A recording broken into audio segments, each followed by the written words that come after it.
अमरावतीच्या काँग्रेस नगर होमगार्ड मुख्यालया बाजूला 4 चाकी वाहनात युवकाचा मृतदेह आढळल्याने खळबळ उडाली आहे। या घटनेला पाहण्यासाठी नागरिकांची खूप मोठी गर्दी जमली होती। अमरावती पोलिसांचा मोठा फौज फाटा घटनास्थळी तैनात, नागरिकांची गर्दी होऊन ट्रॅफिक जाम होऊ नये म्हणून गर्दी पांगवण्यासाठी पोलिसांचा मोठा फौज फाटा लावण्यात आला होता। घटनास्थळी फॉरेन्सिकच्या टीमकडून बंद कारची तपासणी केली गेली। गाडीवरचे फिंगरप्रिंट घेण्यात आले असून डॉग स्क्वॉड पण बोलवण्यात आलेत। या घटनेचा उलगडा उघडायचा आहे।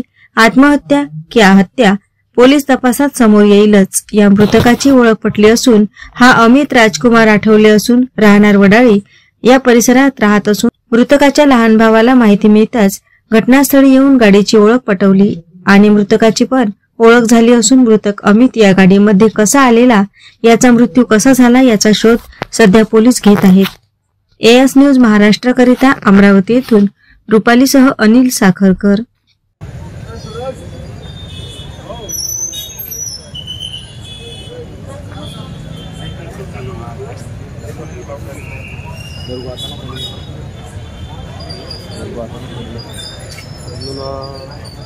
अपना हुनर अपनी बात रोको काम नहीं जो ऐसे बहुत सेटिंग करने के लिए और हमारे दीदी जी हैं उन्होंने सुदर्शन काम का उम्र चला